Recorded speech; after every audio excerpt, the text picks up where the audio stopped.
Badger fans, let's talk. Let's have a therapy session. Where are you at? It is a live call-in show. Whatever you want to talk about, let's chop it up.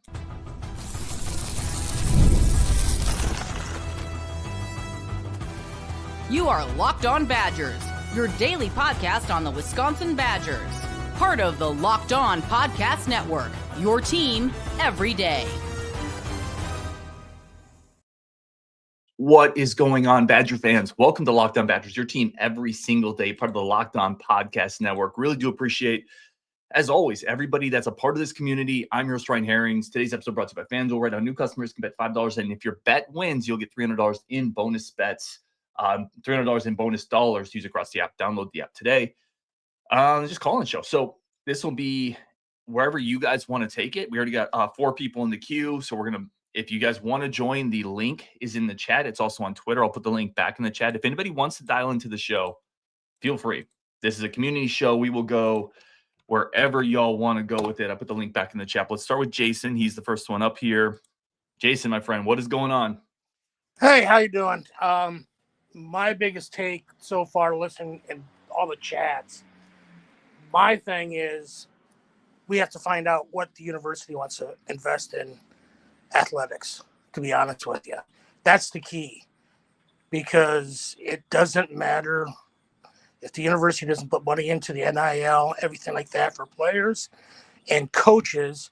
Because, look, Bielema was not one of the guys I liked, but why did he leave? He was losing coaches because you couldn't pay them. Why don't we pay coaches, quality coaches, so we can keep them? Or pay coaches so that way Fickle can go get not just a run-of-the-mill coach. He can go get a top assistant from somebody else and steal them from somebody. That's my biggest take. What's going on is because I don't think the coaching is up to par. So let me ask you this. And first of all, appreciate you dialing in for sure.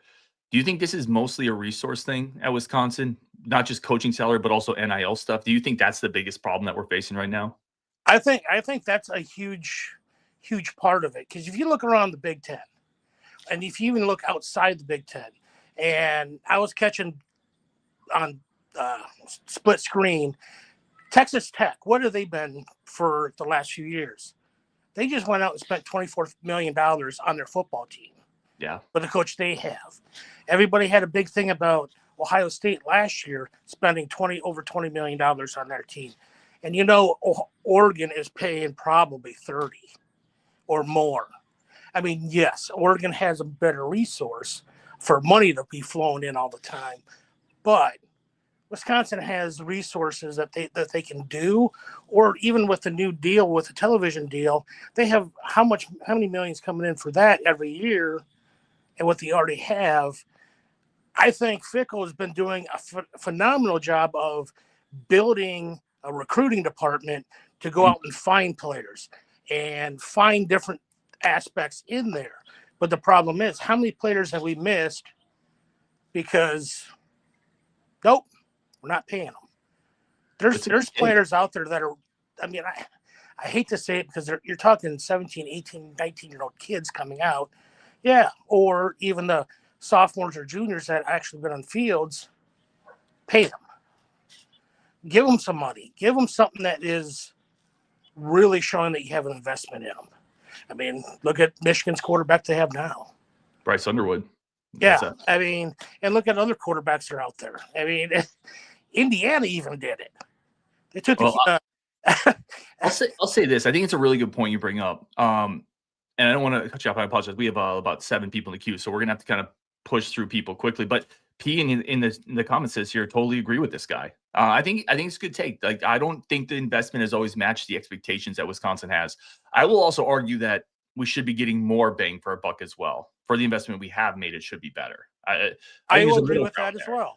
That completely. It's all about, there's the give and take. Yes, I mean, Fickle should be doing better. But at the same time, if he only has X amount of money to hire an offensive coordinator, really good offensive coordinators are going to cost you $1.5–2 million a year easily. Yeah. Now, what did they offer Grimes? It's a good take for sure. Jason, man, I appreciate you for sure. I've got family Man Tai, Tori, Brett, Canon, Chris, a couple other people in the queue, so I'm going to jump to them. But Good. last really quick question here, man. Yes or no? Are you out on Fickle, or do you want to see the rest of the year? Are you still? I want to see the rest of the year, and what he has to say as the year goes through, and what his plans of rectifying what's going on. This is a brutal schedule. I don't care who we've had in the coach. I don't care. Brett Bielema had this schedule with the team that he has now. He wouldn't be doing much better. I really truly don't. You've seen that Saturday with how bad he got handed to from Indiana. And everybody still loves Brett Bielema. And be honest with you, they're in the same boat with NIL. It's a fair take. Jason, man, I appreciate you for sure. Please do this again, dial back in, and thank you for the very fair perspective. Thank you. Have a good one. Family Man Tai, friend of the show. What is up, my brother? Hey, how you doing, Ryan? I'm good, man. How are you doing as a dedicated Badger fan right now? I'm trying to make it. Pretty apathetic right now, though. Yeah. Well, let me ask you this. I'm going to start with the same question I just asked Jason. Where are you at on the rest of this year? Where are you at on this team? What do you think can happen? Are you still thinking Fickle could be the guy, or are you out on Luke? I'm out on Luke. I don't think we win another game. It's pretty somber right now. That game was horrible. It was horrible from preparation. It's a game that it's a must win. So why are we coming out so flat? Why is it that we're not like? I don't know. It's like, what are we watching? And we're watching these other teams thrive, and that like putting salt in the wound. It's like, is this how it felt when we were on top and the other teams weren't? And it's just a lot. It's so much, to take in right now, and it's like it's numbing. It's like I don't know how to feel because I've never been through this. Yeah, that's a good take. I was at the game, and I'm telling you what you're describing right now, and for everyone that's listening in chat or that's calling in, that's what it felt like. It felt like the people around me, they just didn't care enough to even be pissed off. Some of them, and that's almost worse than being pissed off is when they just kind of stop caring. Yeah, it was times that I would look at the TV and I would giggle. Like, wow, are you serious? The black punt, the black field goal. I mean, and it's like we would take so many steps forward, and then take so many steps backwards, and it's just crazy. I've never witnessed this before. It's just numbing, kind of. Can Luke Fickle fix this, in your opinion? No, and to be quite honest, it's just unfortunate, with him and year after year losing key position players, um, having to make a change with coordinators. I mean, a lot of it's unfortunate, but at the same time, you have to hold him accountable for the things that is happening, and because it's a lot of things. It's like, okay, that's on him. We ought to be playing together. We ought to come out in games with our hair on fire and be more aggressive and stop making like the stupid. It's just I'm a lost for words, man. No, I feel you, dude. I've been a Badger fan my whole life. Like I feel you. This is horrible, man. Yeah. Let me ask you this one, because I've been kicking this idea around in my head, and I'm curious for anyone else in the chat or anyone that wants to talk next. I've talked to a lot of players coming in this program who really like Luke Fickle, but if you really, I don't know how to even word this, man, but I don't see players killing themselves for this coaching staff on the field either. And I don't know if that's me or am I crazy with that? No, we see it. We've seen the Borlands of the world. We've seen the Mike Taylors. We've seen the players that were run through a wall for the coach. We're not seeing that. We're seeing like players give up on plays mid-play. Not to call out any players, but I mean we've seen it against Alabama, we've seen it against Maryland, we've seen it in the first couple of games. It's just we're not seeing that. I don't think there's a big connection with this coaching staff and the players at all. I think it's well said. Last words, family Man Tai, then I got to hit a break. Then Tori, you're up next. Brett, Canon, Chris, all you guys in the queue. We're going to get to everybody who wants to talk today. I promise we'll go as long as people are in the queue. Last thoughts, man. What are you looking for the rest of the season? Anything you're hanging on to? Oh, basketball season. I mean, like, I'm I sorry. love basketball. Yeah, basketball season. I don't see nothing being salvageable from this season for football. No, I just don't. No, I love you, man. Appreciate you dialing in, as always, All right. being a part of this community. We're going to talk on the next one. I'm sure that I hope that you're here for the next one, too. Yes, sir. Take it easy. All right, we're going to take a quick sec. Tori, you're coming up next. Again, wherever you guys want to take this, we'll talk as long as people are in the queue. Wherever you want to take it, just have a shirt on when you dial in. Aside from that, everything's fair game. Take a quick second for our friends of the show. I'll come right back with more of the call-in show with Tori coming up next. All right, Tori, let's get into this, man. Where do you want to go? This Badger football team, where are you at? I wore black today for a reason, my friend. Funeral, let's go. That I have been the biggest fickle supporter that there has ever been. And I am officially have broken my will. I have broken my spirit. This team on Saturday, the thing that sold me is this might not be it, and was jump around. Our team did nothing. Them guys walked around with their head hung while Maryland stood over there and jumped around and was doing it with our fan and with their team. There was nothing. It's so eerily similar to the end of the Paul Christ era. It's not even funny when it comes to the way that the players are reacting to them right now. I don't know if he's lost the locker room. I don't know if he's lost the team. I don't know what it is, but there is not 1 ounce of fire or energy coming from any single one of those players. The only person that I've seen fire come from is Billy Edwards Jr., who can't even get on the field. I think it's a pretty fair take. I mean, I think I tweeted about it. I was watching Maryland they were doing the jump around, and they had energy, and we just looked like zombies, man. Now, to be fair, it's hard to look like you have a lot of energy when you're getting wasted, but I'll give you a couple other ones. I think Daniel Neal plays with a ton of heart. I think a guy like Daryl Peterson plays pretty hard. I mean, I think guys play hard individually, but as a team, it doesn't feel like the team is as, the word I would use, they don't feel as urgent as they need to be. Like, this season's on the brink, and it came out, it felt like this was a practice to us. Yeah, urgent or cohesive. They don't look cohesive either. And obviously, your offensive line's unsettled. That's kind of a work in progress. And if you watch the Packer game on Sunday, you can see Saturday and Sunday, when you have an unsettled offensive line, nothing good happens.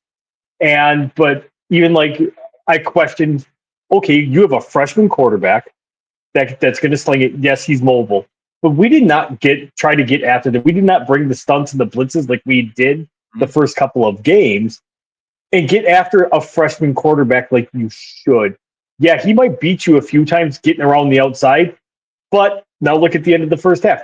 He's not chucking it 40 yards, and Ricardo Hallman gets caught with his pants down, and he's 2 yards behind the guy, and the guy hits a big gain, and all of a sudden they kick a field goal right before halftime. It's just those things. And I feel like I want to say it's always mental mistakes that we make, but it's consistently mistakes that we do to shoot ourselves in the foot. And that comes back to coaching at the end of the day on that. The penalties, the snaps, the blocked field goals, everything that we do that we can attribute to other things at the end of the day comes down to the coaching. Let me ask you this, because you have been a fit guy. I still think coaches almost need to get at least 3 years, right? I still want to see what he does the rest of this year. What if he finds something? What if Edwards and Renfro get healthy and we look better? I worry about restarting a coaching search 3 years in, which will mean we'll lose a bunch of players, right? For better or worse. I'm not saying you would also probably get players with a new coach coming in.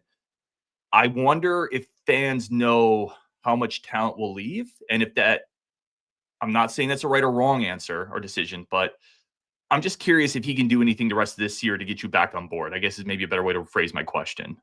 So for me personally, there is, and I'm like you. You can't cycle coaches, otherwise you fall into that pitfall of you are getting guys and losing guys, getting guys, and you're never getting cohesive. And in the college game, you need 5 years. You have to have 5 years with these guys because, again, I've said it a million times in the chat.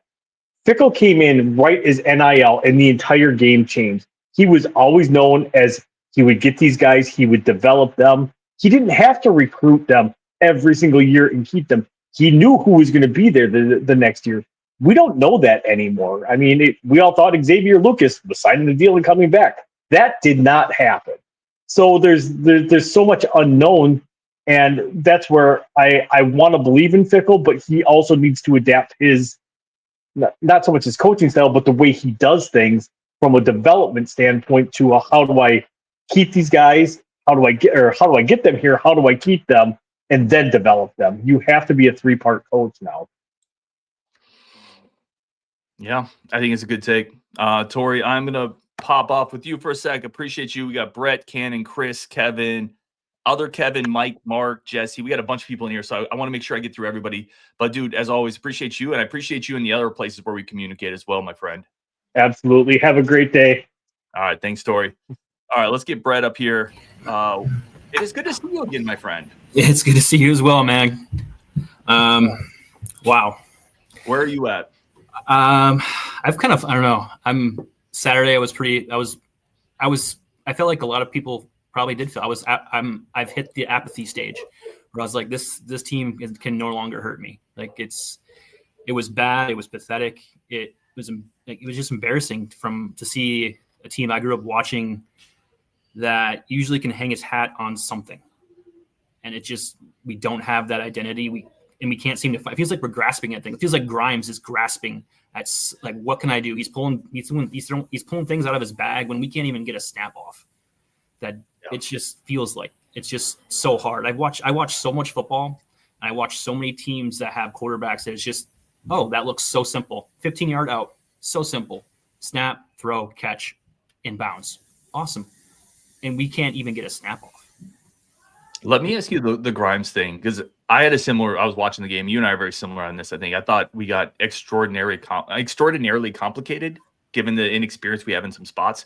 Is he doing that because we can't do the simple things? Like, in other words, we can't run the ball, so now I have to manufacture these other things? Yeah, I think that's fair. I think he's trying to manufacture an explosive, even though, was it the first play of offense or the second play where it was stretch on the slant on the RPO, and I was like, okay, we're back. Like, Billy looked good, and then we weren't.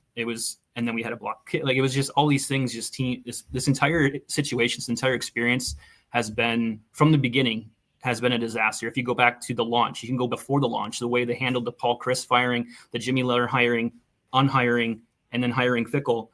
This entire thing has just been it's been a disaster. And I'm trying to be hopeful that we can find something in the next few games. But it doesn't feel like, this feels like every time we're getting our head above water, another wave comes in and just, takes us back under.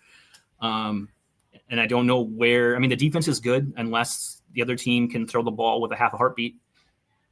Like, I don't understand how Holman could be that bad. They were picking on him, Ryan. They were our best corner. They're like, nope, there's Holman.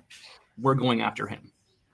Yeah, I felt like Maryland was targeting him. And why wouldn't you? Like, again, everything I've heard about Rico is incredible teammates. So this is not the show where we pick on people. Exactly. But we can talk about play. Like, we'll never criticize the person, but we can criticize play. I think that's fair and honest. If we don't do that, I don't know what we're doing. He's giving up so much ground that these are just the easy pick, the easy chuck that they're getting. And even for a freshman quarterback, if you give him a 15-yard out, I mean, that's just an easy catch and throw. I don't know. I don't know if it's scheme right now with him or if it's physical, if it's mental. I don't know, man, but he's better than this. We've seen him better than this. I don't have a good answer for that one, man. I really don't. Yeah, I mean, if you're going to play to not give up the big play, you can't give up the big play too. You can't give up the 5-yard hitch and the 80-yard bomb. Like, you can't do both. They give me one or the other. I can live with one. What's the fix? Let me ask you this: like, what's the answer here? Do you think it's we need to overhaul the coaching staff, or do you think there's some organic answer that Luke Fickell can find? I mean, I don't like being the guy to like call for someone's job, because like there's a personal aspect to that. Like, there's kids involved, there's wives involved, and I know he gets paid a lot of money. So like I'm sure it'll, that Band-Aid will heal a little bit, but he just doesn't feel like the fit. I was a big Jimmy guy, but I also said when we hired Fickell, I was like, I love Jimmy. I want it to be Jimmy, but if you can hire Luke Fickell, you hire Luke Fickell. And it hasn't worked out. He doesn't feel like you guys mentioned before, it doesn't feel like this team wants to play for him. It hasn't appeared to hurt their recruiting any. Like, we just got a really good corner today to flip somehow. And I think you mentioned it before, like the on-field results don't seem to really matter to those guys as much as it does to us. But I will say, I feel like if it's not Fickell, it's almost like it's gonna be like a complete teardown. Just completely tear it down and start from the beginning, unfortunately. But I mean, Indiana's done it. There's guys out there that can do it. I don't know who those people are. That being said, if they can manage to be competent in the next 5 games and look like a football team, I think he could probably win some people over. But I think he's definitely lost the fans. Attendance is down 30%. And so if people are talking about the buyout and not being able to afford that, at a certain point, you can't afford not to make a move. All right. That's a good point too, right? Like I've said both things, right? I think Luke Fickell should get the rest of this year. I think coaches should get time with their players. However, if like, let's use a Longo example. If a guy isn't the fit, it does make sense to get out sooner. So I understand that perspective as well. Brett, I got to let you go, man, because I got to hit a break, and then I got to hit Canon next, and Chris, and then the 2 Kevins. You guys are up. Brett, man, as always, appreciate you. And I think we play pretty soon on EA. So we do. Week 1. Let's go. Brett's great people, man. Appreciate everybody in this as always. We do need to take a quick break. We'll come back. More people calling in. I do want to just, again, throw this point out. I still think Luke Fickell hasn't got the greatest luck with quarterbacks being. Like, I say that in the sense of, I don't know if we're having this conversation if his quarterbacks had just stayed healthy. I'm curious if people fully agree or disagree with that, with me on that one. But let's take a quick second here. We got a few friends of the show we got to talk to. Then Canon, you are up next. Good friend Canon L. Love that dude. We talk hoops a lot.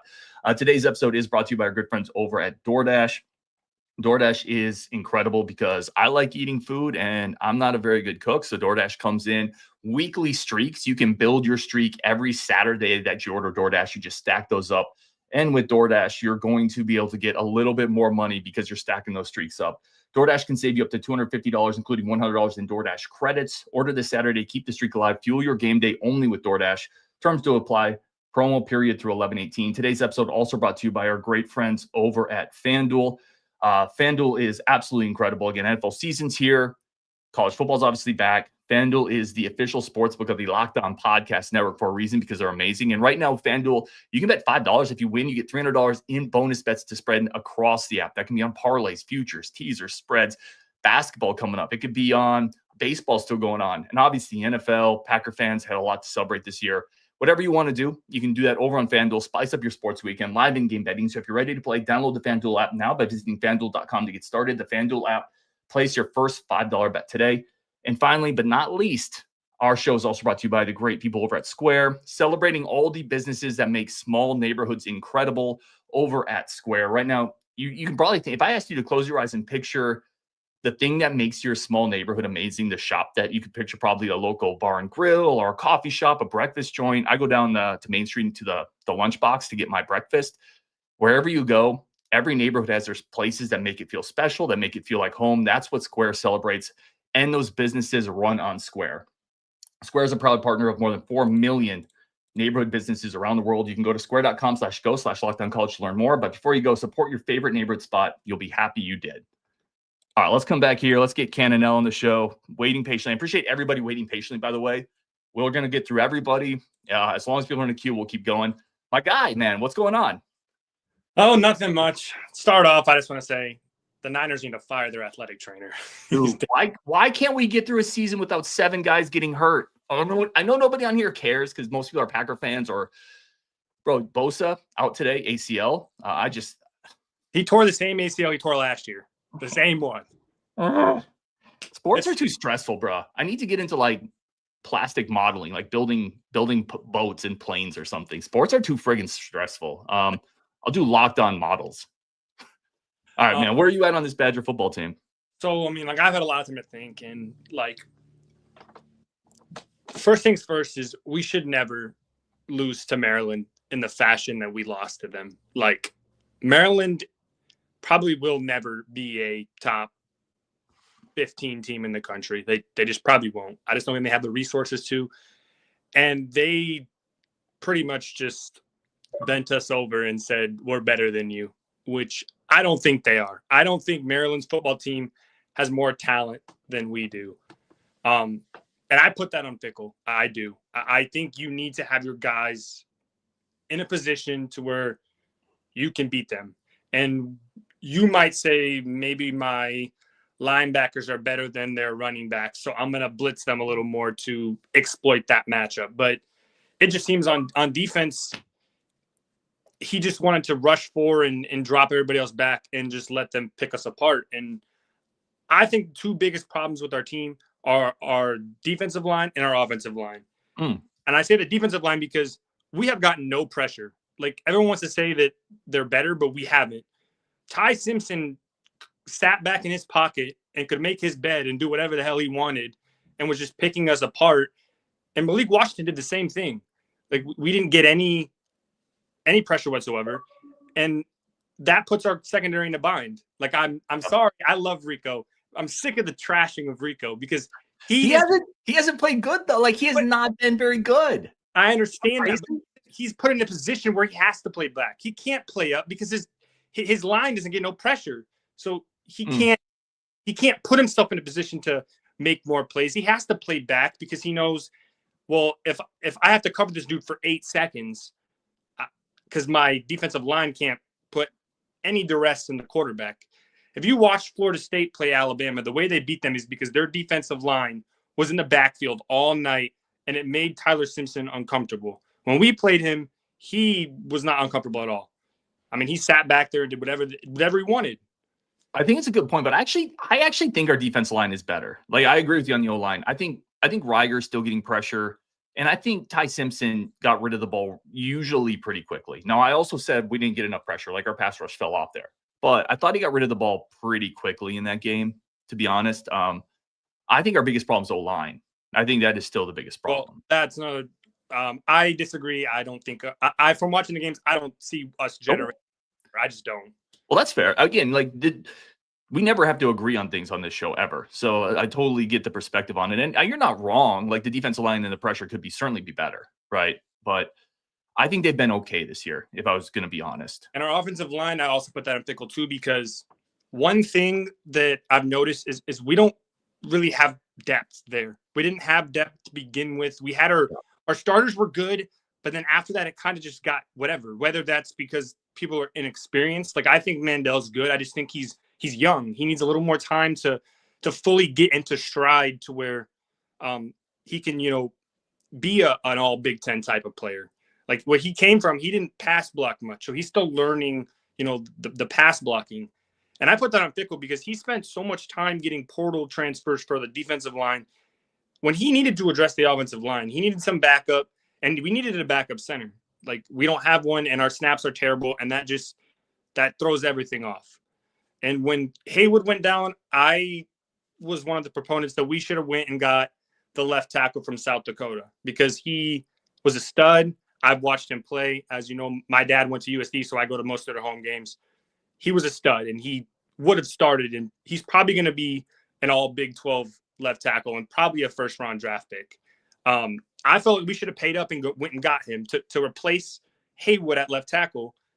Instead, we decided to just scramble everything around, and now we're just nobody knows what to do. It seems like they're running into each other. It's just, I think that was something that he needed to address, and he didn't. Devin Haywood was a massive loss. I agreed with you. I said it in the offseason. I thought they should have tried to get another swing tackle. I thought they should have tried to get another veteran guy. I will say, like, it's tough. Offensive line's really hard to get when you already have starters in place to then also go get a guy who's a starter quality. But I do think that they put probably too much into that front seven and not enough into the offensive line in the portal. So I do think they could have got another body there. That's something I've talked about. It's not easy, but the depth is clearly not strong enough this year. I do think these young guys next year, Mandel, Corey with Haywood, Brunner, Coverly, I think that could be a pretty good group, actually. I think one more year from now, that group's going to be pretty darn good. And I agree. I like the young pieces we have. My point is, I don't think the guys that are like the redshirt freshmen that are playing right now, I don't think they're ready. I just don't think they are. I think they need a little bit more time to develop.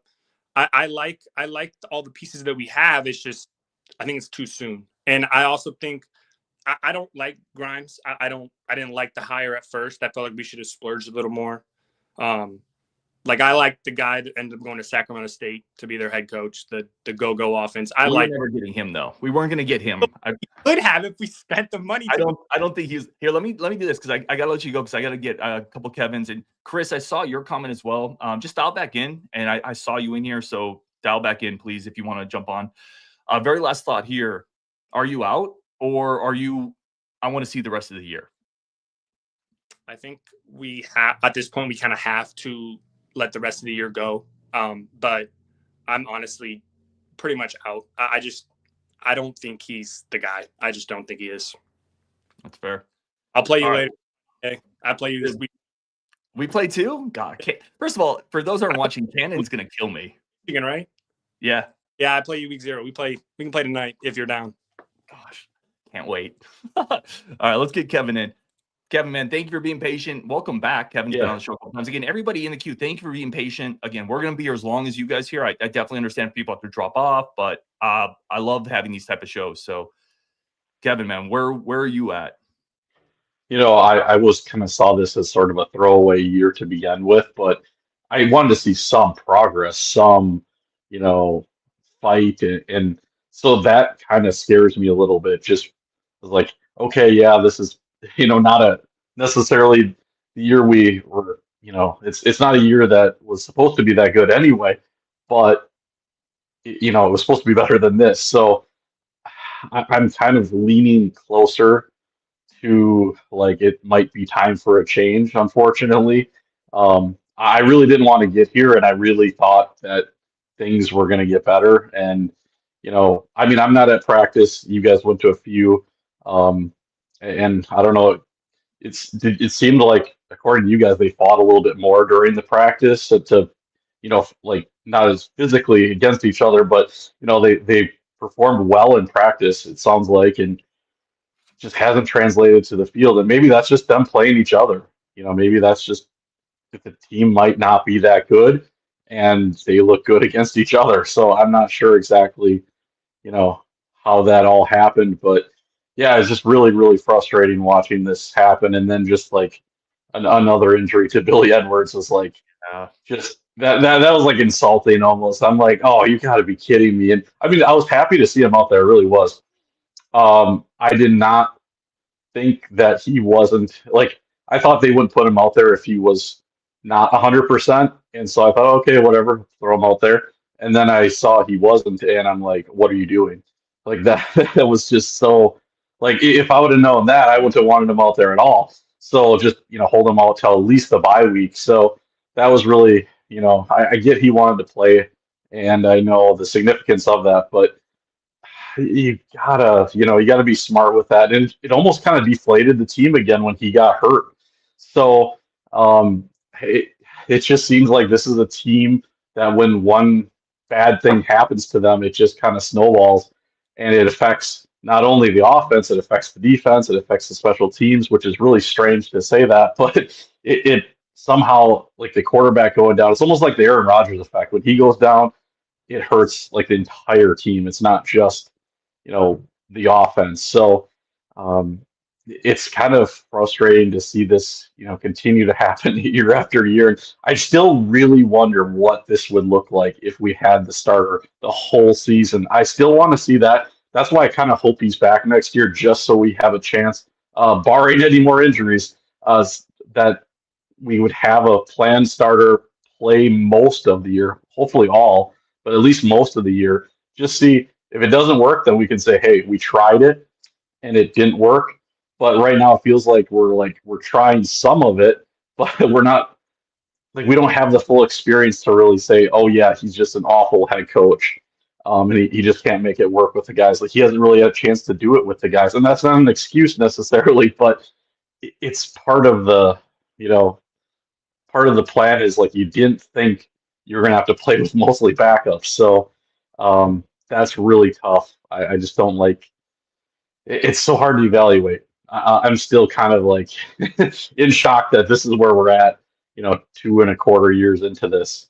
Yeah, Rajiv says, well said, Kevin. Every time something goes wrong, it's like we crumble. I do think there's something to, like, I was in the Navy, right? And the battle group revolves around the carrier. And if you take the carrier out, everything kind of crumbles around it.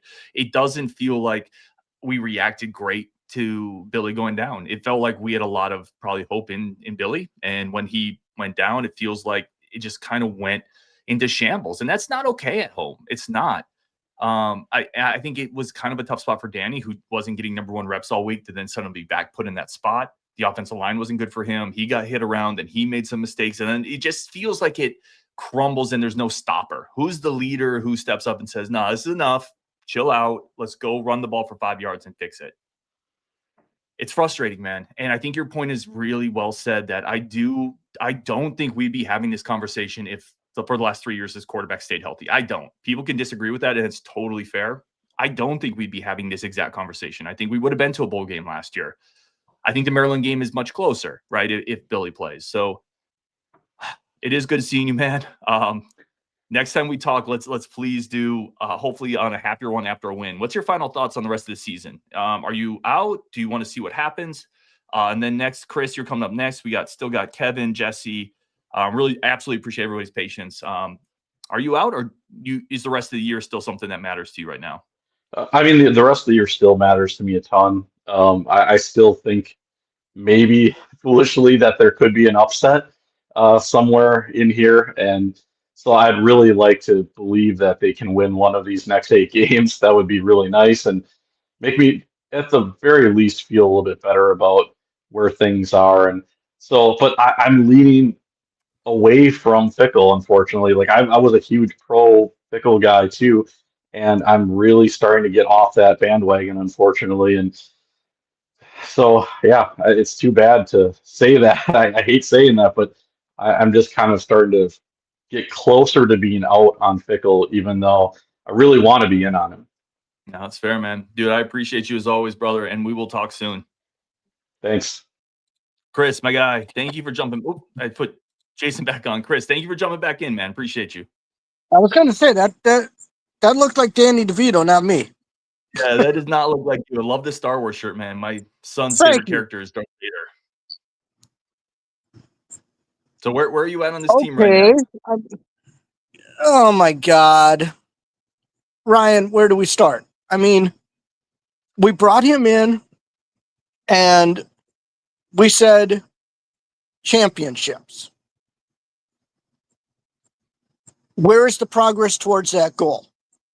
Every year, every game, we have said, like you said a couple of callers ago, dude, this class is so awesome. We are going to be so much better next year. Could you please define next year for me? Because apparently we don't have the same idea. And I'm sorry, but his name says it all. This is a fickle team. Everybody's saying, hey, if our quarterback was great. Hey, if Barry Alvarez had a freaking quarterback in the 90s and 2000s, we'd be talking about what? Our third, our fourth national championship? If Bielema had a killer quarterback, you telling me 10, 11, 12? If we had Russell Wilson for 3 years, you're telling me Bucky wouldn't have a banner up there saying, ha ha, we beat you all. Okay? I have not seen any improvement first half to second half, first game to second game in 30 games now, everything we're saying is the same. And I'm sorry. I watched Don Morton. I don't effing want to see that ever again. Okay? I've seen it where I parked in Madison on a Friday night to go to dinner and a movie, and somebody put fucking Badger tickets on my window. Did you take them? No. And that's the problem.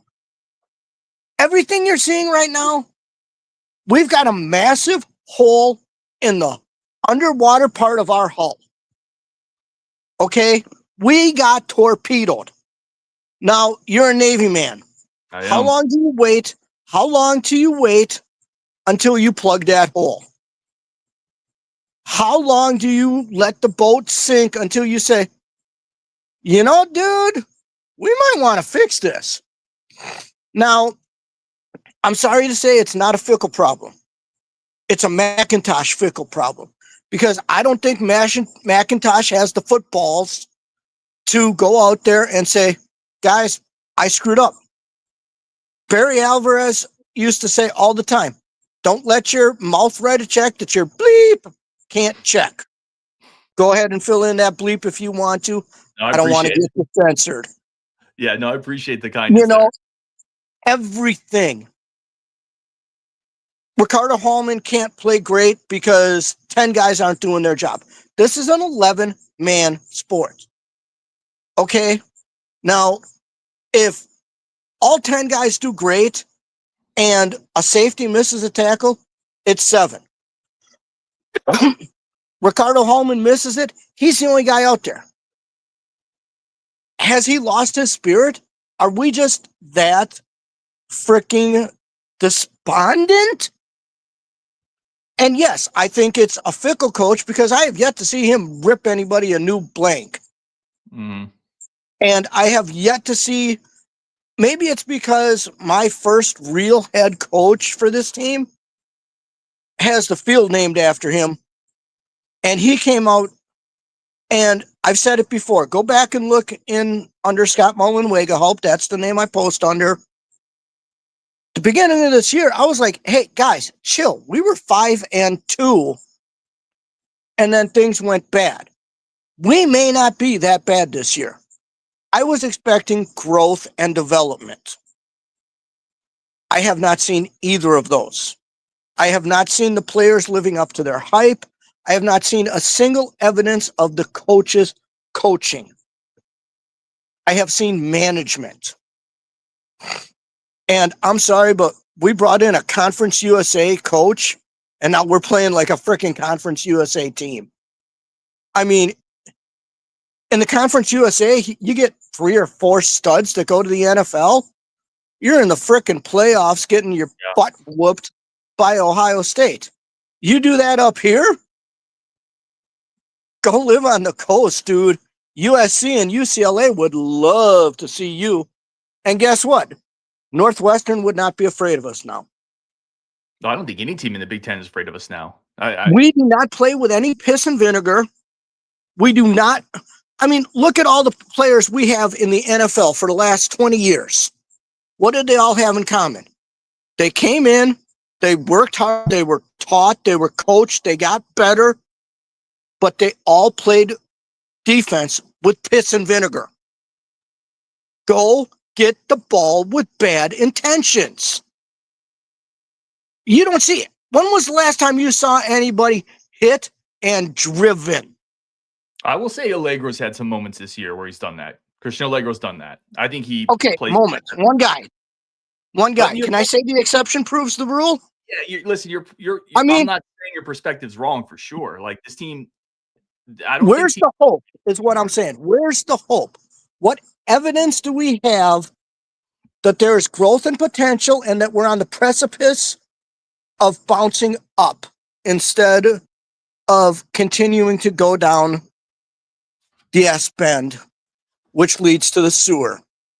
Yeah, I think for me, the hope is in some younger players getting better. But like, I think your perspective's totally fair. Like, this has not looked nearly good enough. And I appreciate you, man, calling it like it is to your perspective. I'm sorry, but right now I'm watching the grass grow because I can't watch the Badgers.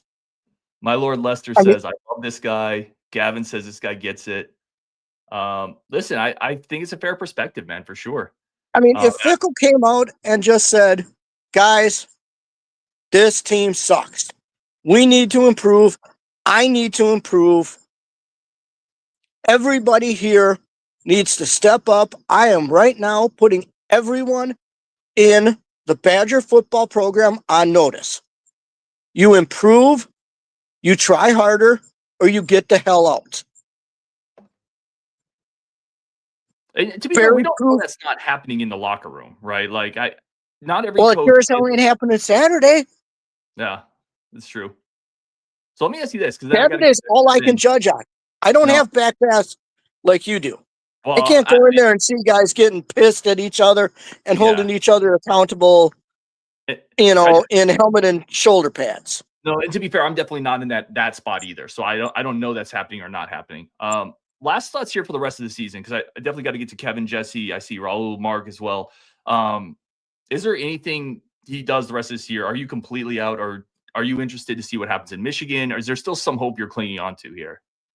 I mean, if we had beat Maryland, you go back to the beginning of the season, I was saying we could go 8-4 if we grew and matured.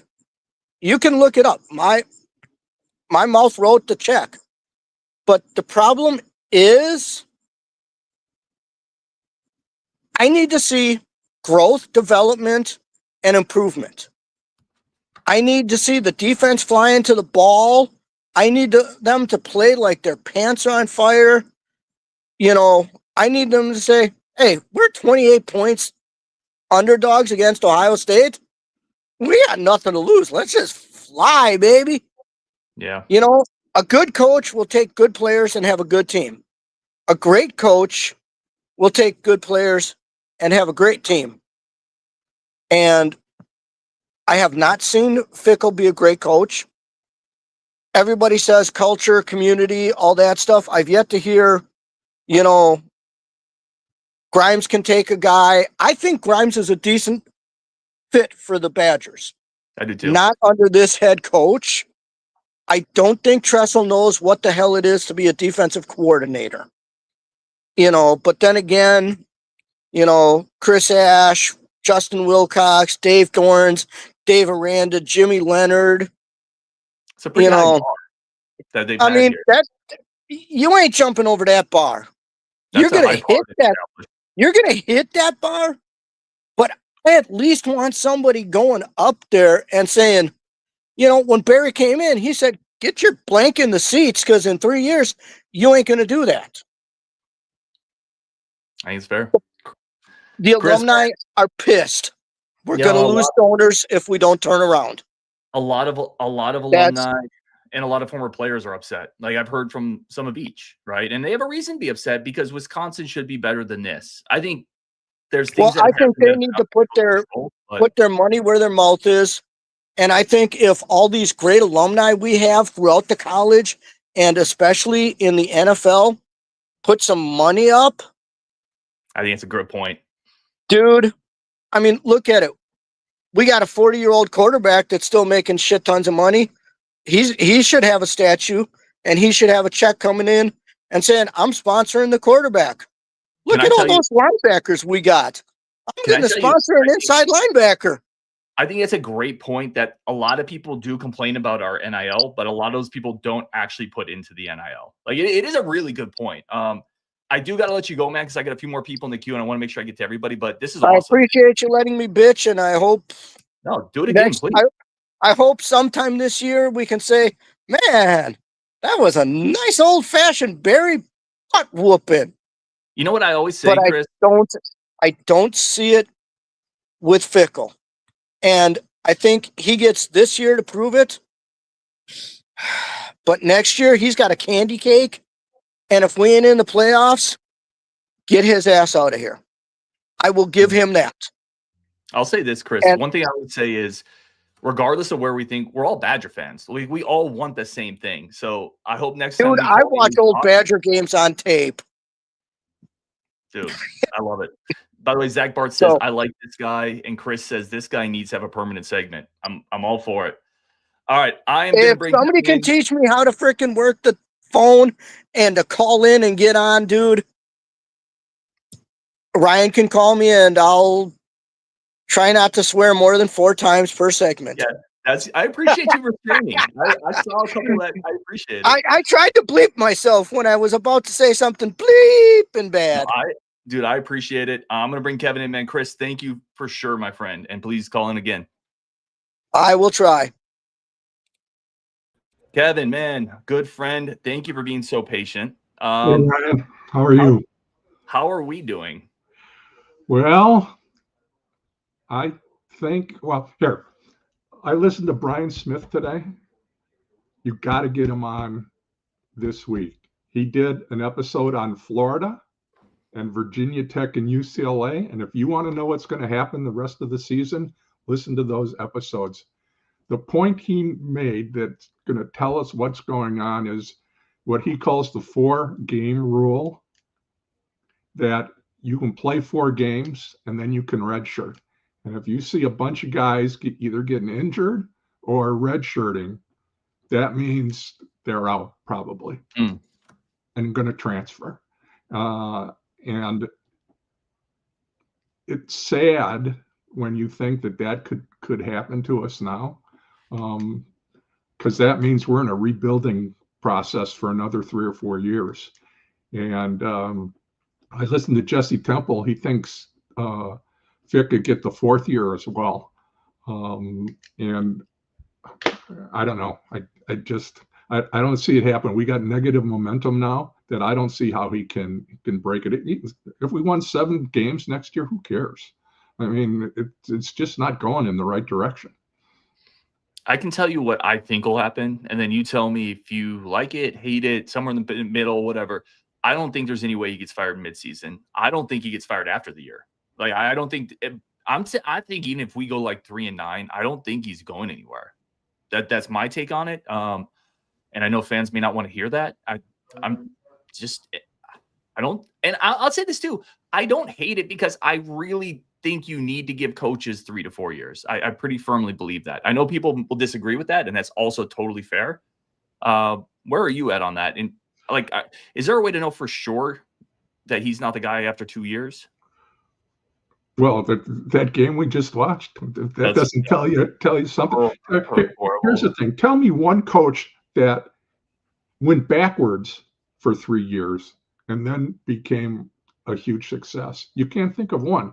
And that doesn't, we're not even talking about the kiss of death, which is a McIntosh coming on and saying he's got faith in Fickle, and then Manukin saying she's got faith in McIntosh. That is the kiss of death. You are done. Tell me one coach who's gotten that kind of support that has survived for more than a year after getting that kind of support. I'm sure there's some, but it's usually never good when to your point, when the athletic director says full confidence. I mean, he had full confidence in Paul Christ, 2 weeks before that happened? It's not. Listen, there's nothing good that came out of that Maryland game. That was an awful game, man. I'm curious on your take on here, because you have a really good take on this kind of stuff, and you have a very level head. I've found in our conversations. I feel like if me on a golf course. No, I haven't. To be fair, I do feel like if he's had quarterback health, I don't think we'd be having this discussion. Is that me making excuses, or do you agree with that? Am I being crazy? No, I don't think having healthy quarterbacks would have made any difference. Especially with the line we have this year, that they haven't been able to figure that out.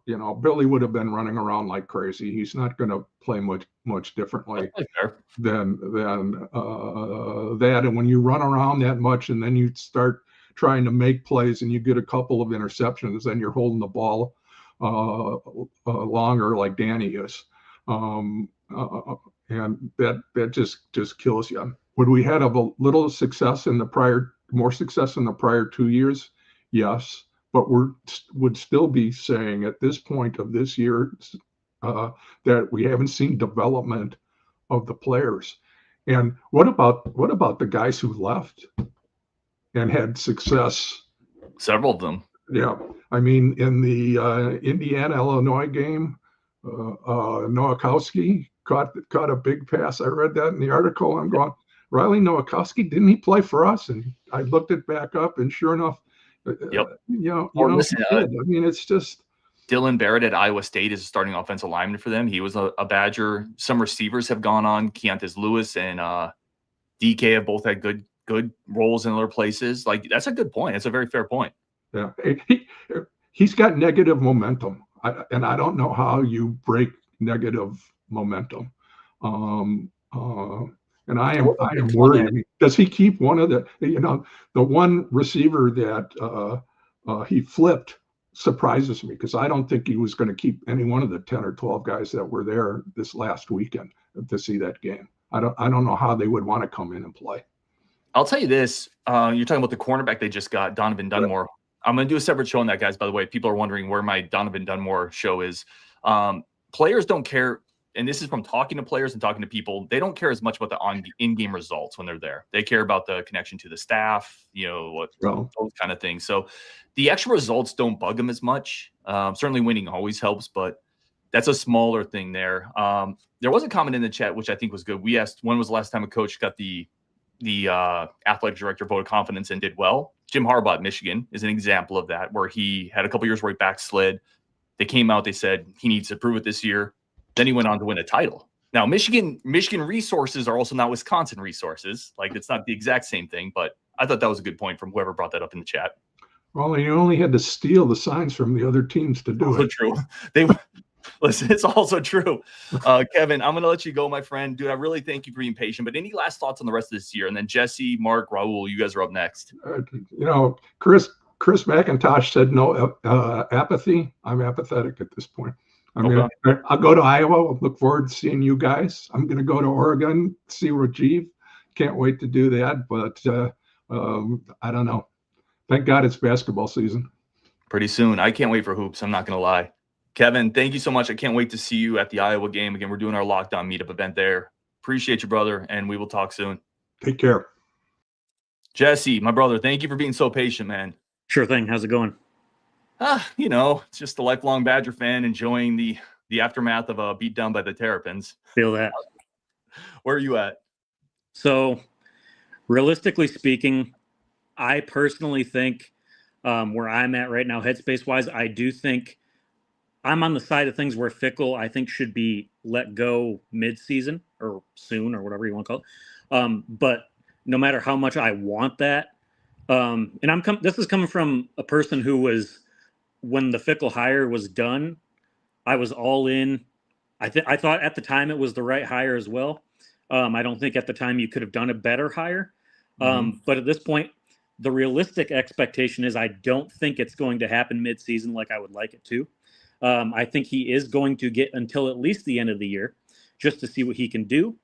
But there's a lot of aspects that have gone wrong, and I think it's twofold. I think we, as Badger fans and the fan base as a whole, I think we got swindled a little bit. When Fickell came over, he took Cincinnati to the playoff and all that. I think we got swindled a little bit by his resume, and like the flashiness of his resume. He had success at Cincinnati when he was coaching at Ohio State. But I think there's a lot of interim coach, I should say. I think there's a lot of discrepancies there, though. You could put Deshaun Foster at Ohio State, and he'd look good at Ohio State because it's Ohio State.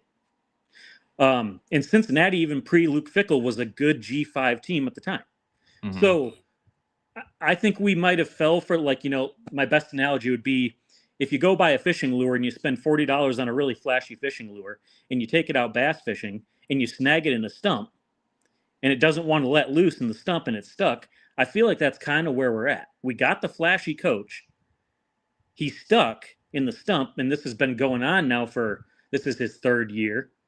And no matter how much we tug and pull and try different things, it's not letting loose. And I don't know. I mean, I've thought about different things. I think, if he's had really bad luck with the quarterbacks going down, I don't think that's on him at all. But at the same time, you also, as the coach, have to be able to salvage that, and you have to be able to, you have to be able to recognize, you have to be able to recognize your roster. You have to be able to develop your roster. And I don't think they've done a good job at the recognition part. I think recruiting the roster, they've done good at. I do think there's a ton of talent on this team. I don't want people to get it twisted. Like, I think there's a ton of talent, like the Kevin Haywoods, the Eugene Hilton Jr.'s, the Mason Rigers. There's a ton of talent on this team. I just think the staff as a whole, and this might not even all fall on Luke Fickell, I think the staff as a whole is just not doing a good job at maximizing that potential. And I think of the people who were here prior, like the older veterans at this point, like the Ricardo Hallmans, even the Hunter Wohlers last year, I just don't think they've done a good job at maximizing the veterans' potential. So I think that's fair. I think that's very fair. I agree with you. I think there is a lot of young talent on this team. I look at the young linemen. I look at the young inside linebackers. I look at a Clayton. I look at a Riger. I like the young corners, man. I think there's a lot of young talent. I guess my question for you is, can Luke Fickell fix it? I think he did a really good job of laying out with the analogy kind of where we are. It was a shiny hire. It hasn't worked out. They haven't done a great job of maximizing the older talent. Can he fix this? I don't know if he can fix it per se. And I use that because if you go back and look, even going into his first full year here after the Oklahoma State bowl game, when Mordecai was here, which I think of the three transfer quarterbacks, in my opinion, I think he was the best of the three. I know we haven't seen Billy and we didn't get to see Van Dyke, but I think what Mordecai gave us, and I've tried thinking of this too, if we had Mordecai tomorrow on this schedule, I don't think even if we had a decent O-line, I don't think Mordecai could get it done. And it's nothing against Mordecai. I just don't think he's going to be able to right this ship at this point. And if you go back and look at when Mordecai was here, we started that Buffalo game slow. It's been the slow starts thing didn't just start this year. This has been bleeding from year to year to year. And it's the slow starts. It's the players, a bunch of players going down, not just injuries happen all the time, but it's not just an injury here and there. It's a bunch of players going down. It's, I feel like he loses the locker room in the sense of when one bad thing happens, I forgot who mentioned that earlier. One bad thing happens and everything slides downhill. I just don't know if he can right the ship at this point. Now, that's not me saying I don't think, because I know you're probably going to ask well, what do you think the rest of the outlook looks like on the rest of the year? I do think he could snag a win or two. And I think the most winnable game he could get at this point off the remaining schedule here is Iowa at home. And the reason I say that is because I don't have a lot of faith in Gronowski. I don't have a lot of faith in their receivers. They basically got a running back, and that's pretty much it. Even their defense as a whole hasn't been great up to standards for Iowa standards. So I just don't think, given everything that's gone on, I don't think he can right this ship, even if he goes to the end of the year, like we've talked about. I just don't think it's going to happen. That's a great take, man. And I agree with you. I think Iowa, I think they're also going to pick up a win or two. It's really hard to not win another game for the rest of the year. I think you can get in Iowa. I think you could trip up maybe in Illinois. I mean, it's not going to be a great year. Or Washington or something. Or Washington at home, because they're going to have to travel cross country. Excuse me. I think they'll pick up another win or two, maybe even get to 5. I have a hard time finding 6, even if I just don't see a bowl game. And I also don't see us getting both rivalry trophies. I don't. Yeah. I hate saying that because, I want to see us beat Minnesota in the worst way. That's just obvious. But I don't see in any – I hate saying it, but right now Minnesota is the better program. And I don't see us sweeping both rivalry trophies. I can't see that. I hate that that's a thing right now. Jesse, man, appreciate you so much. Thank you for calling in, being part of this community. Really do appreciate you, man. Hope you appreciate you having me on. Yeah, dude, of course. Thank you for being patient. Mark, man, thank you. And Raul, you're up next. Mark, thank you for being so patient, dude. Yeah, Mark's gone. I love it. Let's bring in Raul. And Mark, if you're still there, jump back in. Raul, thank you for being so patient, my friend. Hey, what's up? How are you? Good. Where are you at on this team right now? You know what? It's unfortunate what's going on. At the end of the day, they're still kids. The coaches, mean well. I mean, nobody likes to show up to their job, right? So at the end of the day, sometimes, these guys don't have the same passion that, people who grew up watching the team, people who are familiar with the area, or they consider themselves Badgers. For them, sometimes maybe it's not that, but so I don't want to be too hard, but it's kind of hard right now to stay positive.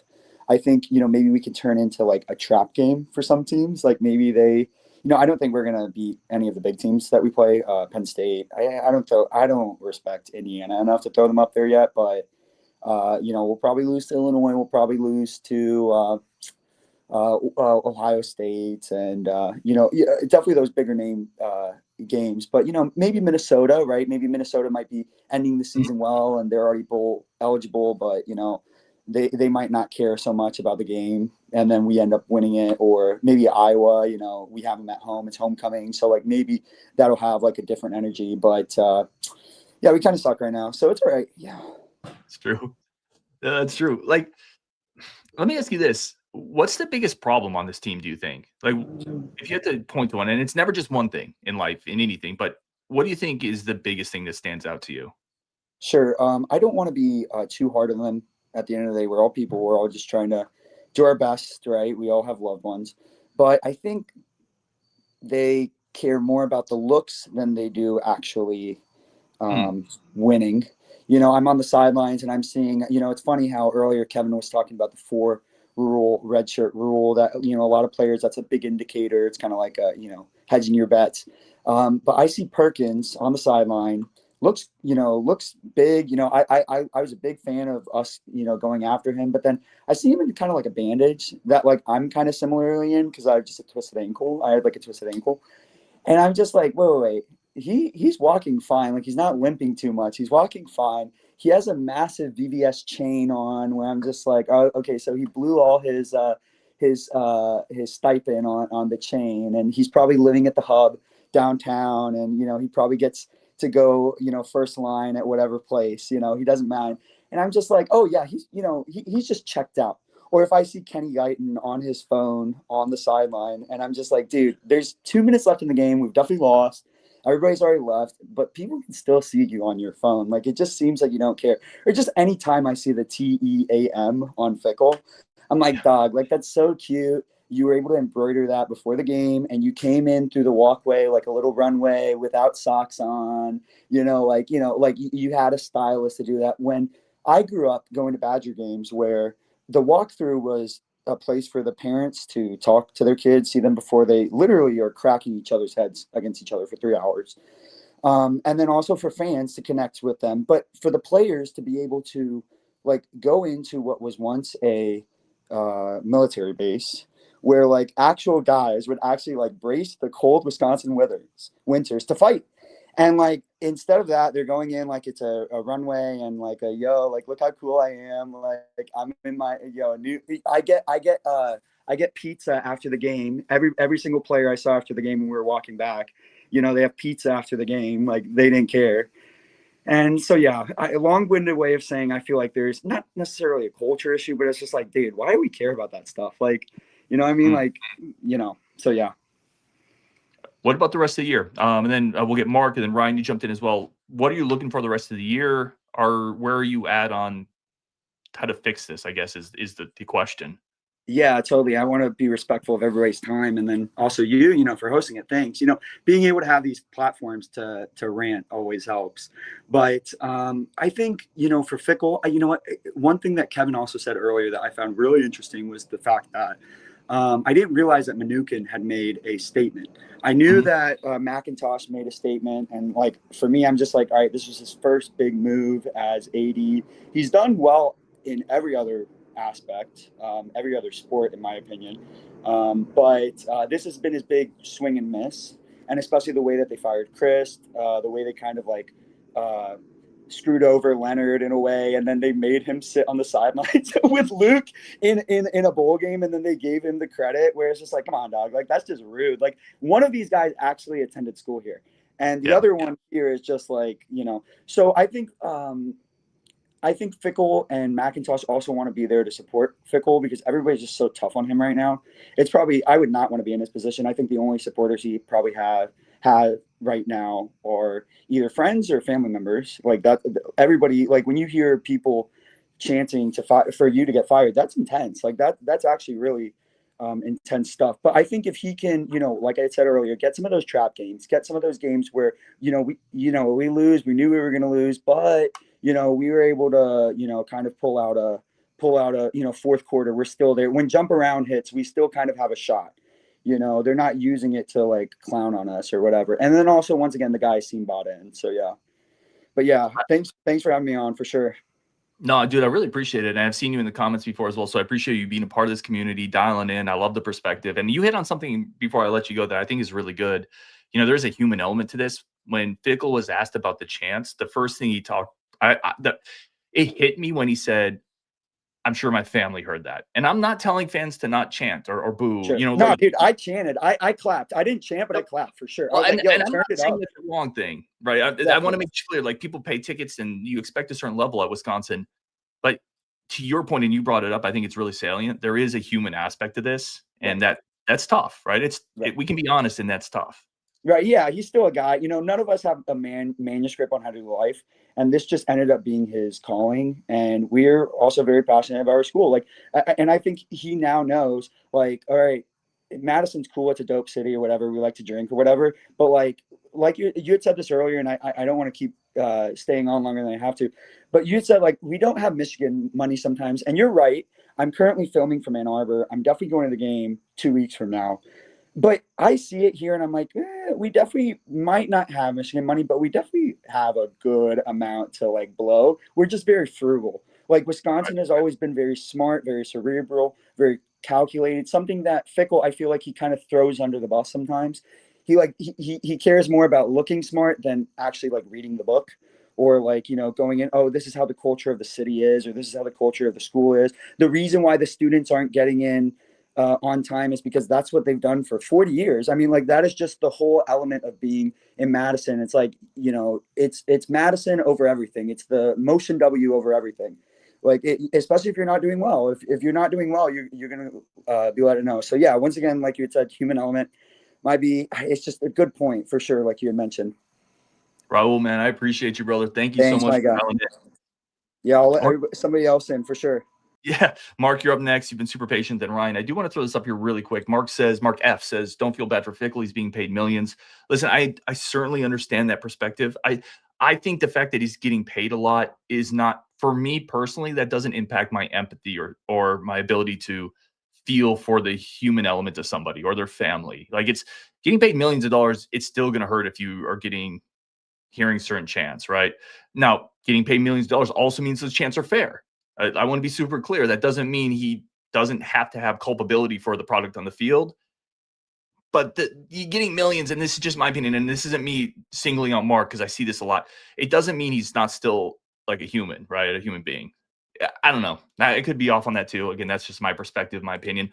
Doesn't make it the right one. It's just mine. Mark, you're back. I went to you for a second. You weren't there. I felt like you fell asleep. Oh, you're muted.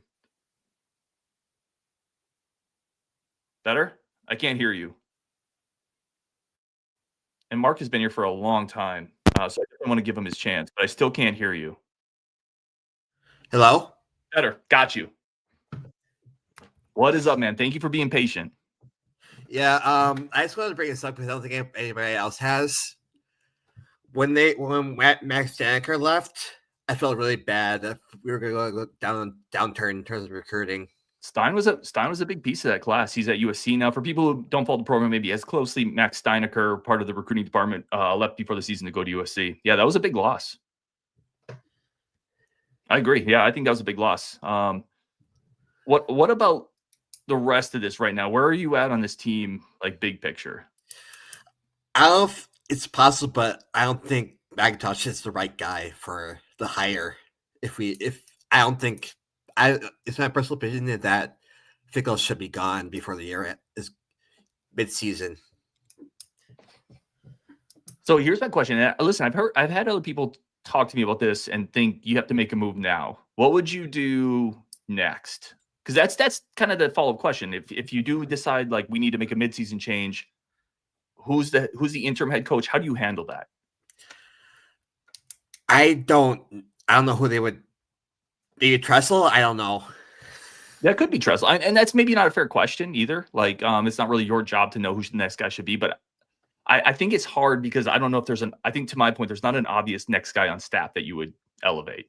Right. But like if they lose out, which they possibly could, there's no way he stays. I mean, the buyout is a lot, but there's no way he stay if he loses out this year. So if he loses out, it's 2-10.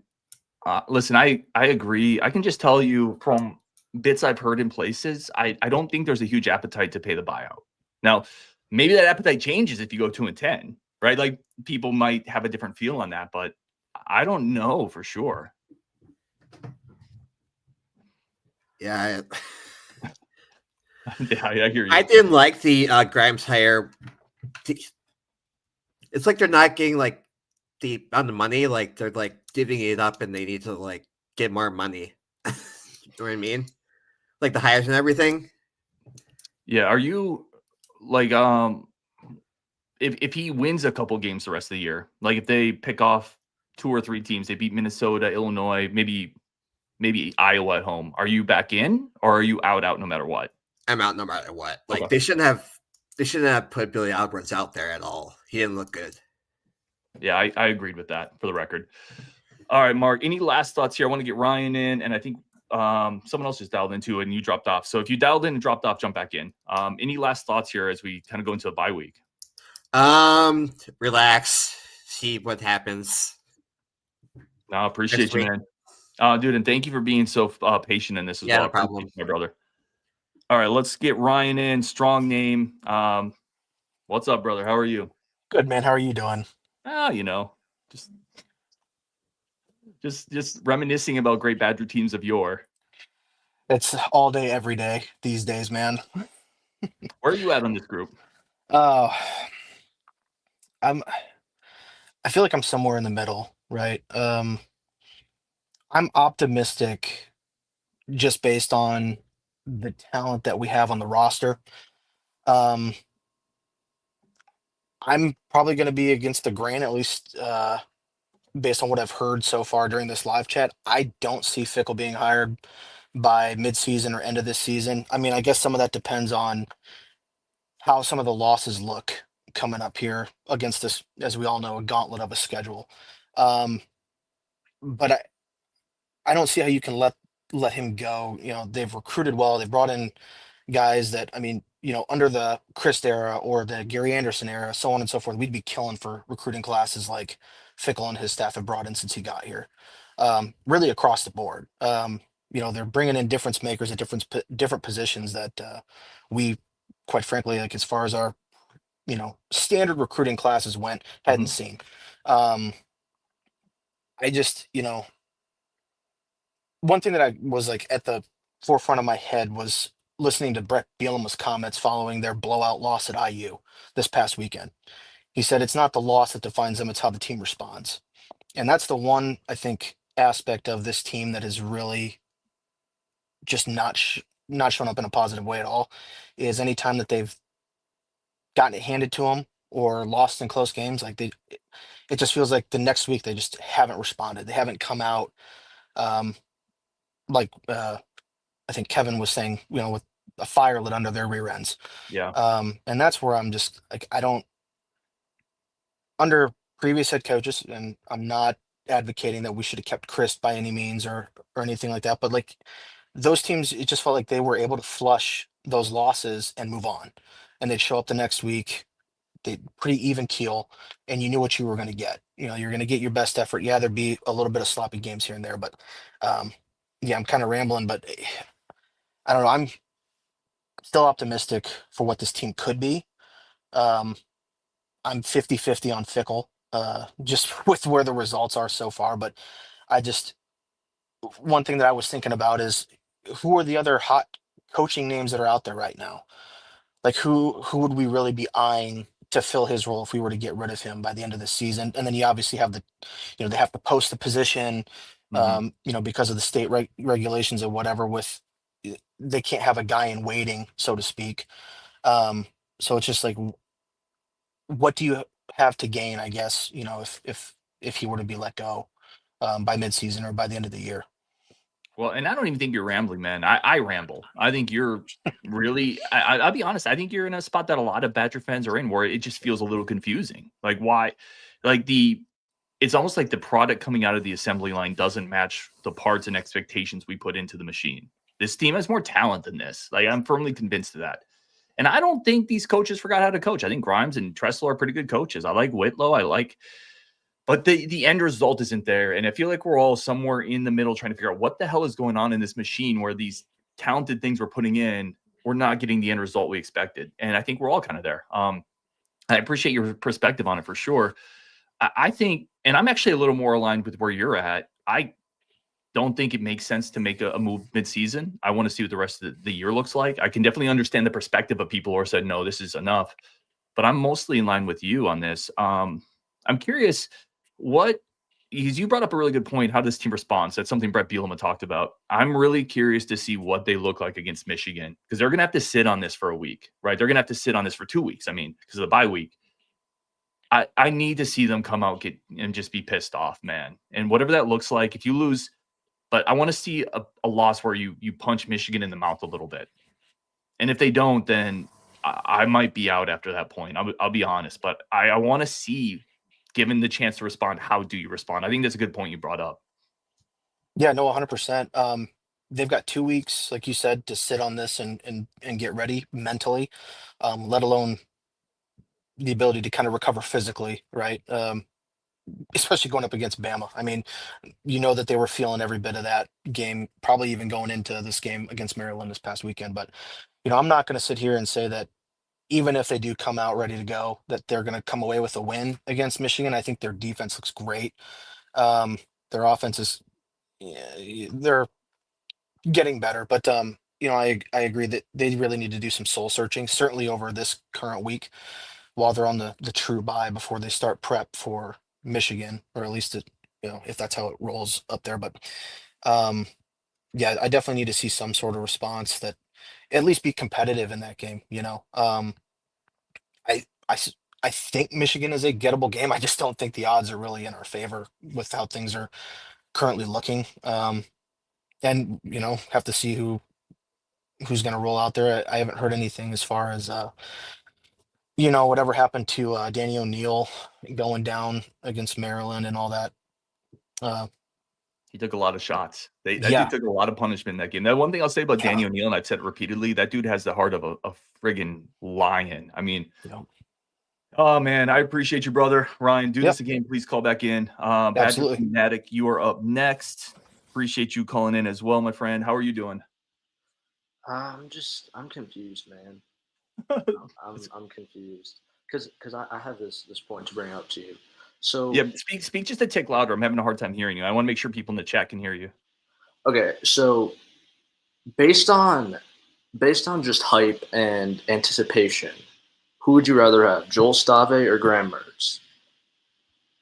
Based on just hype and anticipation of what they could do.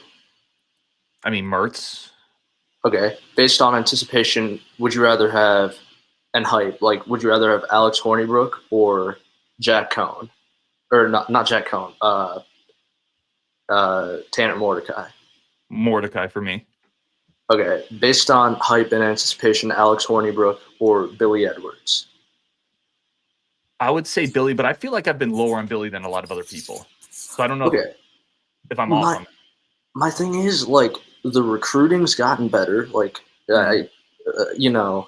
some recruits just haven't panned out, and that's the way it's going to be. Like, guys like Riley Nowakowski just didn't work out here. Some offensive linemen didn't work out, but my thing is, like, we've put in the work. Like, we've invested a lot of money into this program, hired, like, Fickle, like, maybe 3% of fans were like, this is a bad hire. I definitely drank the Kool-Aid, and I'm proud to say it. Like, he was the top guy in the coaching carousel that year. It's like the kid in school that that studies endlessly for tests and still doesn't do well on that. It's like you're putting in all this work, putting in all this effort, and just it doesn't work for whatever reason. I also do think like cycling out offensive coordinators every single year, going from Bobby Ingram to Phil Longo to now Jeff Grimes to before that Joe Rudolph in the span of 5 years, that definitely doesn't help. Also bringing in transfer quarterback. Like I wanted to see what a Deacon Hill would have looked like, or a Miles Burkett, or a Cole LaCrue. Like Cole LaCrue's popping off at the school he's at now. I think it's Eastern Illinois. Yeah, it is Eastern Illinois. He set the school record in rushing yardage for a quarterback, I think, his first game. Now, much lower level, to be fair, but yeah, I hear what you're saying. Yeah, I'm confused. I think the continuity point you bring up is a really good one. Because I've talked before about the offensive line, right? So we went from you had a Bosted offensive line that was it started with Rudolph, and then you went to Bosted, and then you went to Bicknell, and now we're on Blazek. You've had offensive linemen that have had 4 offensive line coaches and 3 offensive coordinators since they've been here, with a different quarterback every single year. Like, it's a really good point. You can't become consistently good on offense if you're never consistent in any scheme, coach, or player that you have. Of course. I mean, you give Mac Jones, for instance, or who's a 4-year starting quarterback?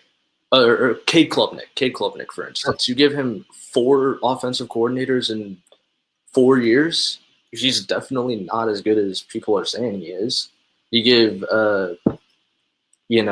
there's not many 4-year starters, but you get what I'm saying. Like, it goes for anything in life. If your bosses at your job just get fired every year, and you have to get used to a new boss every single year, it's like, I would expect you to not succeed as well as if you had the same boss every year.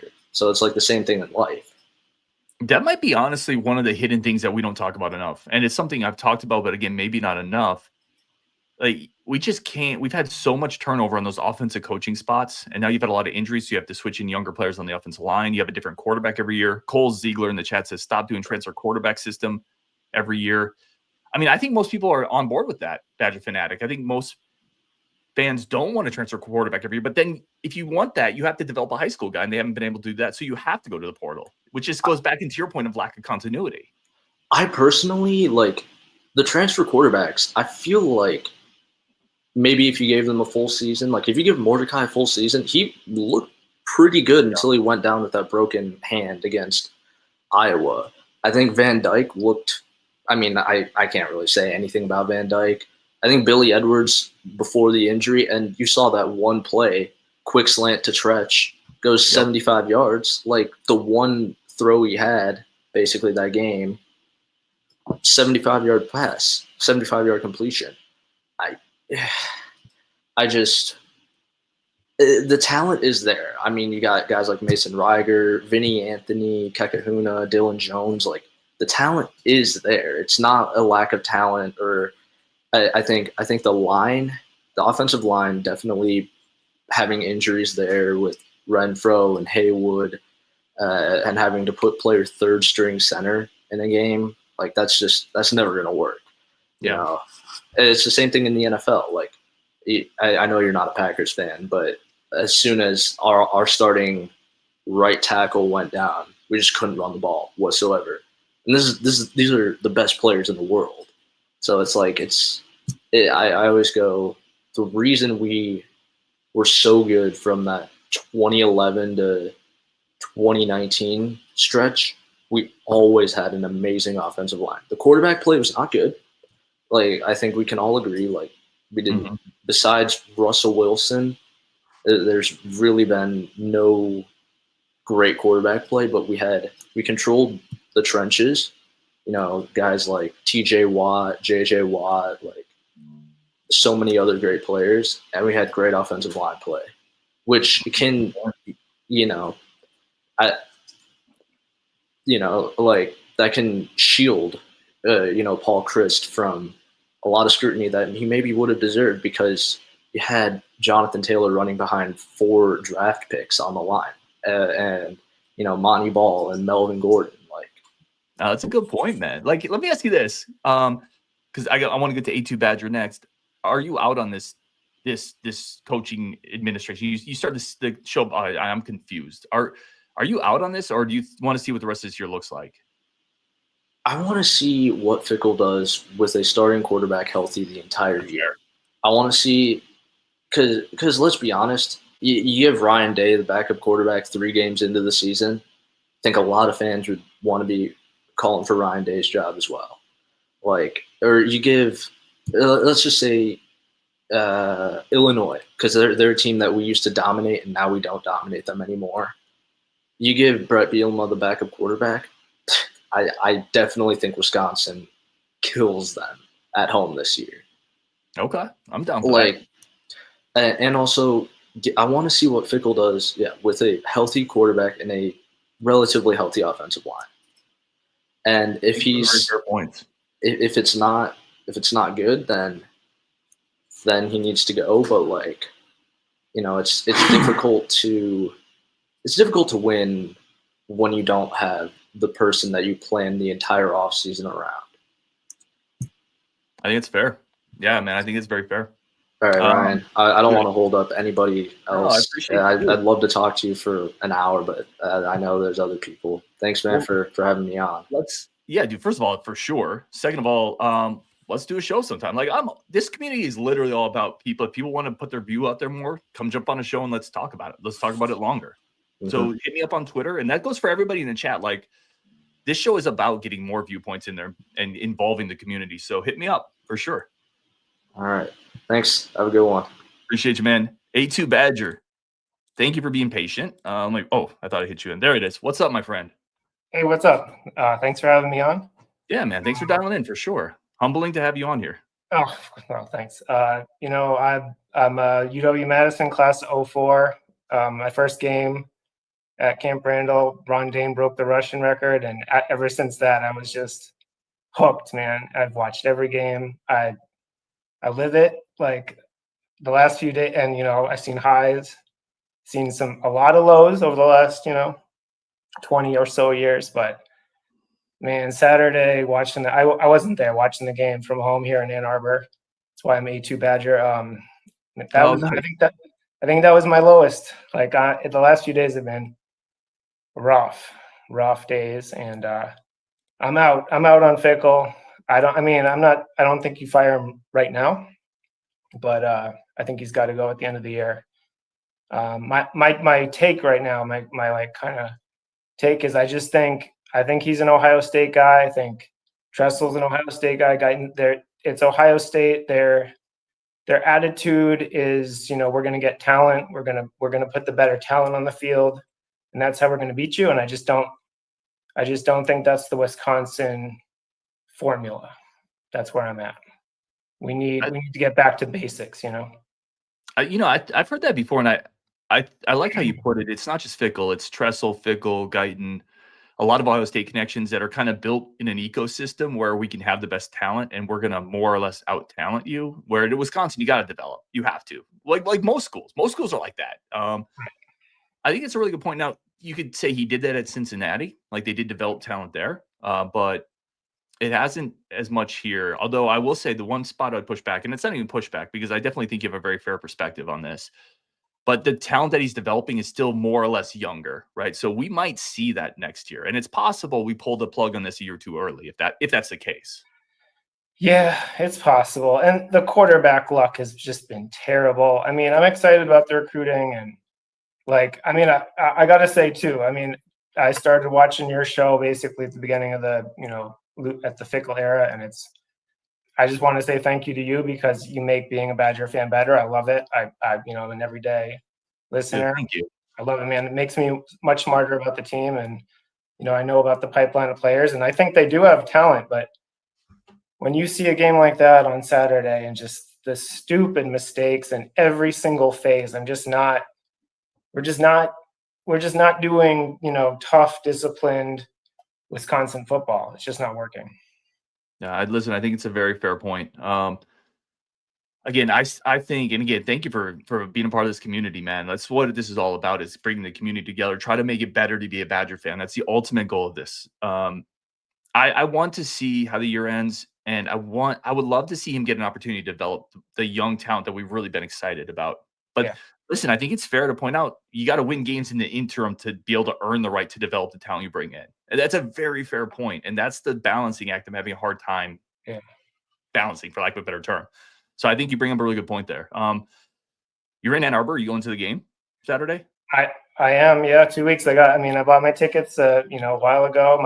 I'm bringing my 11-year-old son, going to the Badger Huddle before the game. I mean, I was so pumped for that game, and now I'm like, I'm honestly like, I talked to my son. I'm like, you still want to go? And he said, yeah. And I said, okay, but man, I think I'm going to bring some paper bags with me just in case they get down 20 in the first half, and just, I'm just going to put that over my head, because if they play like they did against Maryland, it's going to get ugly.